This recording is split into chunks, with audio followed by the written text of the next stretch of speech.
सो अभी next tab है हमारी फॉर्मूला टैब।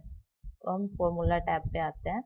यहाँ पे फॉर्मूला टैब के अंदर आप यहाँ पे देख सकते हैं कि फंक्शन लाइब्रेरी जो है वो यहाँ पे फॉर्मूला के लिए यूज हुई है। ऑटो सम, एवरेज, काउंट, ये सब।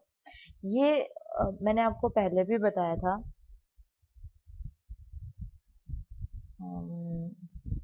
अच्छा, ये मैं आपको पहले भी बता चुकी हूँ। स्टार्टिंग में जब हमने एक्सेल शुरू किया था तो मैंने वहाँ पे बताया था कि इसके अंदर 30 या 25 के आसपास फॉर्मूला है। वो फॉर्मूला आपको आपके टीचर स्टार्टिंग में करवा देंगे। स्टार्टिंग में, बिल्कुल स्टार्टिंग में फॉर्मूला होने चाहिए। अगर आपको नहीं करवाए जाएं तो आप अपने टीचर को बोल सकते हैं कि हमें फॉर्मूलाज करवाइए। ये थोड़े से हाई लेवल के होते हैं, अपर लेवल के होते हैं। तो अगर आप अपने मर्जी से इनको करना चाहते हो, कर करके देखना चाहते हो, तो आप इनको कर सकते हैं। लेकिन यहाँ पे आपको ये करवाए नहीं जाएंगे। जो नॉर्मली 20 या 30 फॉर्मूले जो आपके लिए इम्पोर्टेंट होते हैं, जो काम आने चाहिए, वो हम आपको करवा चुके हैं। ये फॉर्मूले आपको यहाँ पे नहीं करवाए जाएंगे। सॉरी। अभी हम नेक्स्ट हमारा ऑप्शन करते हैं डिफाइंड नेम। डिफाइंड नेम का कहाँ पे यूज किया जाता है? जैसे कि यहाँ पे हमने एक रेंज ले रखी है।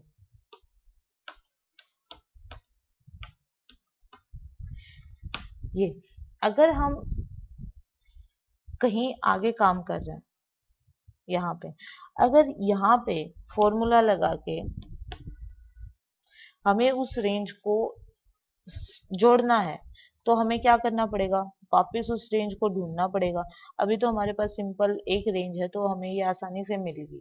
तो हमें यहाँ से इसको सिलेक्ट करना पड़ेगा और हमें वापस वहीं पे जाना पड़ेगा और वहां पे जाके हम इसको सम कर सकते हैं। ये रहा, ठीक है। लेकिन हम इसको ऐसे ना करके किसी दूसरे तरीके से करें। हम इसको एक नाम दे देते हैं। जैसे एक रेंज हमने सेलेक्ट की और हमने इसको एक नाम दे दिया कि इस नाम से इसको जाना जाएगा। हमने इसको एक नाम दे दिया, या फिर आप कोई और भी दे सकते हो। जैसे राम, आपने इसको राम नाम दे दिया, ठीक है। नेक्स्ट हमने काफी सारा काम करके, जैसे यहाँ पे भी हमने एक रेंज ली, इसको भी आपको ऐड करना पड़ सकता है। तो आप इसको भी सिलेक्ट करके और डिफाइन नेम में जाके इसको कोई नाम दे दें।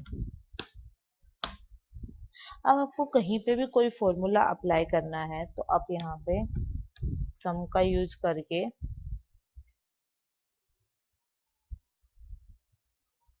यहाँ पे आप नाम डाल सकते हैं। जैसे कि हमने इस वाली रेंज को ऐड करना है, तो आप यहाँ पे नाम दें। इसका नाम था राम। इसने यहाँ पे सिलेक्ट भी कर लिया कि राम वाली है ये। अगर आप यहाँ पे साइन लिखेंगे तो ये साइन वाली रेंज को ऑटोमेटिकली सिलेक्ट कर लेगा और यहाँ पे इनको काउंट करके दिखा देगा। तो ऐसे आप डिफाइन नेम में इनको नाम दे सकते हैं, किसी भी नाम से इसको डिफाइन कर सकते हैं। नेक्स्ट आता है नेम मैनेजर। नेम मैनेजर में जितने भी आपने एक प्रिंट एरिया सेट किया हुआ है, राम नाम से आपने ये सिलेक्ट किया हुआ है, इसमें ये वैल्यू आपने डाल रखी है, रेफरेंस शीट के ऊपर है और वर्कबुक है आपकी, तो आप ऐसे इनके ऊपर काम कर सकते हैं। ये होता है आपका डिफाइन मैनेजर। इसमें एक फॉर्मूला की तरह अगर आप राम को यूज करना चाहते हैं तो इक्वल टू का सिंबल जिसके आगे लग जाता है वो हमारा क्या होता है? फॉर्मूला क्रिएट हो जाता है। तो यहाँ से भी आप ऐसे कर सकते हैं। Create from selection. Create from selection का मतलब होता है ऑटोमेटिकली नाम्स को जनरेट करना सिलेक्टेड सेल में। तो may people to choose to use the text in top row और the left most column of a selection. So अब हम करते हैं track precedent and track dependent. Track precedent और डिपेंडेंट का मतलब ये होता है, जैसे कि ये टोटल है, आपने यहाँ पे 18 ले रखा है टोटल। तो ये टोटल, ये 18 जो है, क्या है ये 18? ये 18 इससे मिलके बना है, या फिर ये 18 इससे मिलके बना है। तो हम शीट में इसको डिफाइन करना चाहते हैं कि क्या है, या फिर एरो से दिखाना चाहते हो, या फिर आप किसी दूसरे में जैसे ये 18 है, 18 इस रेंज से मिलके बना है, आप समझाने के लिए इसमें एरो लगाना चाहते हो। तो ये क्या है, प्रेसिडेंट, इस पूरी रेंज से मिलके 18 बना है। लेकिन अब ये है 2 है, 2 किस पे डिपेंड करता है, डिपेंडेंट 18 पे। ये वाला 2 किस पे डिपेंड करता है, 18 पे। ये फॉर्मूला जो है ये किस पे डिपेंड करता है, नहीं, ये फॉर्मूला ही गलत है, या प्रेसिडेंट है ये, राउंड लिया था हमने तो ये इसके ऊपर प्रेसिडेंट है। ऐसे आप एरोज को यहाँ पे शो कर सकते हैं। अगर ये एरो आपको हटानी है तो आप यहाँ से रिमूव एरो करके इन एरोज को हटा सकते हैं। नेक्स्ट है शो फॉर्मूला। जैसे कि हम अपनी शीट में यूँ देखना चाहते हैं कि हमने फॉर्मूला कहाँ कहाँ पे यूज कर रखा है, कि हमने पूरी शीट में कहाँ कहाँ पे फॉर्मूला यूज कर रखे हैं। तो उसके लिए शो फॉर्मूला का आप यूज कर सकते हैं। जैसे यहाँ पे आपने इक्वल टू सम साइन लिया था, यहाँ पे आपने राउंड दिया है, आपने सिर्फ शीट में यही फॉर्मूला यूज कर रखा, बाकी कोई नहीं। वापिस जाना है तो आप वापस इसको हटा सकते हैं। नेक्स्ट है एरर चेकिंग। अगर आपकी शीट में कोई भी एरर है और आप उसको चेक करना चाहते हैं तो आप एरर चेकिंग का यूज कर सकते हैं। जैसे देखो इसने एरर दिखा दिया, इसके ऊपर एरर है 14 आई, 14 के अंदर एरर है, आपने जो वैल्यू डाल रखी है वो इक्वल टू राम है, जो कि एक इनवैलिड वैल्यू है। तो ये यहाँ पे एक एरर है, तो इसने यहाँ पे एरर आपको दिखा दिया।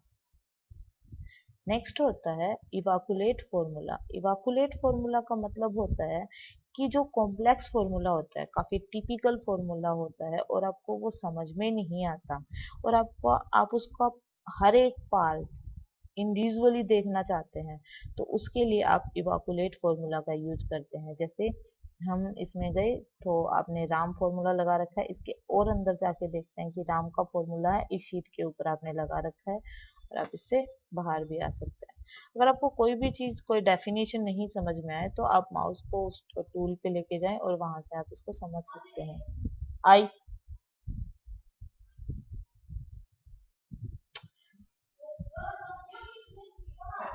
नेक्स्ट है वॉच विंडो।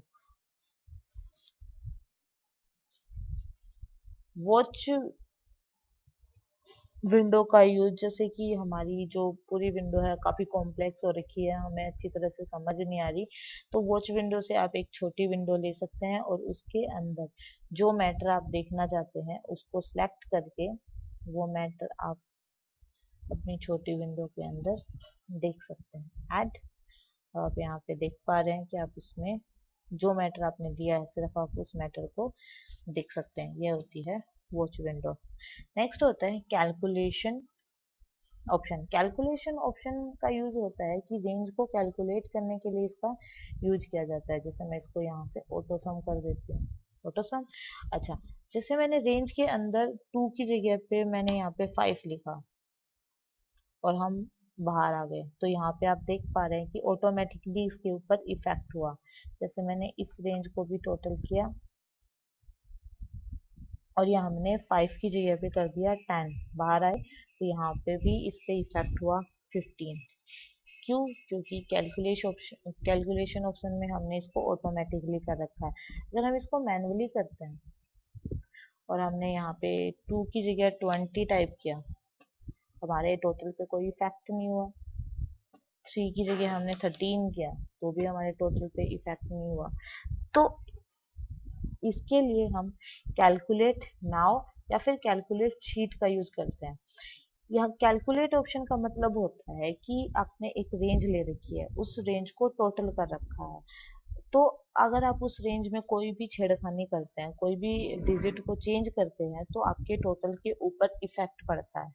ठीक है, अगर आप उसको मैनुअली करते हैं कि भाई ऑटोमेटिकली नहीं, हम इसको मैनुअली करना चाहते हैं, तो आप यहाँ से कैलकुलेट नाउ या कैलकुलेट शीट का यूज कर सकते हैं।